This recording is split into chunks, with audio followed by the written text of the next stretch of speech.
Bonjour à tous, bienvenue dans cette nouvelle vidéo. Donc je souhaitais parler un petit peu d'étirement et de souplesse avec vous, parce qu'on entend beaucoup de choses sur internet, comme quoi il ne faut pas s'étirer avant l'effort, comme quoi il ne faut pas s'étirer tout de suite après l'effort, les étirements c'est pas bon, les étirements c'est bon.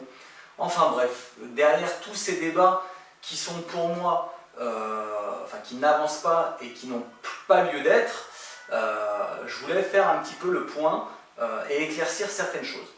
Voilà. Première chose, la qualité physique de la souplesse est une qualité qu'il faut impérativement développer si on souhaite être performant dans le milieu sportif, mais également vis-à-vis de la santé. En effet, plus on vieillit, plus on a tendance un peu à s'enraidir. Donc, importance d'entretenir ou développer cette souplesse. Deuxième chose, tout va dépendre de notre objectif. En effet, sur l'objectif qu'on va choisir, on va définir une modalité d'étirement différente. Premier objectif, donc quand on souhaite se préparer à l'effort, on va avoir une obligation d'activer le tonus musculaire. Ça va être un peu vraiment notre objectif. La méthode qu'on va utiliser, c'est la méthode d'étirement activo-dynamique dans des postures plutôt proches de l'effort, donc dans la plupart des sports, debout pour le coup.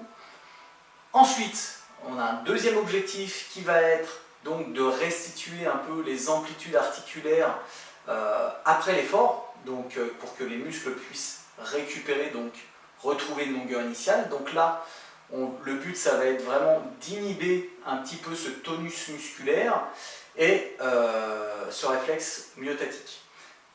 Ces étirements vont se dérouler de manière passive en phase élastique, c'est-à-dire qu'on ne va pas utiliser une amplitude complète, on ne va pas aller jusqu'au seuil de la douleur parce que le muscle, il faut qu'il soit quand même assez relâché, et donc pour ça on va se mettre dans des positions confortables, assis. On peut utiliser un petit peu de musique relaxante, mais il ne faut pas qu'il y ait de mouvement parasite, et il faut qu'on soit vraiment dans une position confortable, mais jamais jusqu'au seuil de la douleur. Voilà.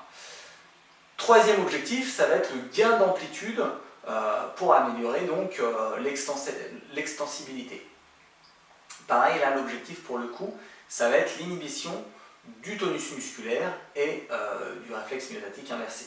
Là on va être dans des postures passives, pareil que pour l'objectif précédent, mais en tenant plus longuement les positions et en allant jusqu'au seuil limite de la douleur. Voilà.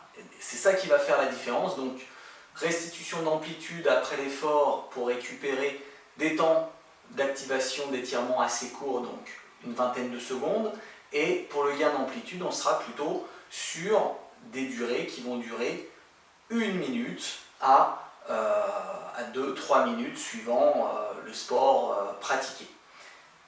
Et enfin, il y a une quatrième catégorie d'objectifs, on va dire, mais qui relève plutôt des thérapeutes spécialisés, donc les kinés notamment, pour lever des tensions musculaires ou récupérer des amplitudes suite à une blessure, etc.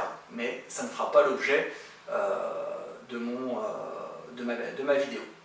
Vous retrouverez prochainement sur ma chaîne YouTube une vidéo complète liée à une séance de souplesse avec pour objectif de gagner de l'amplitude articulaire. Je vous souhaite une bonne journée et à bientôt.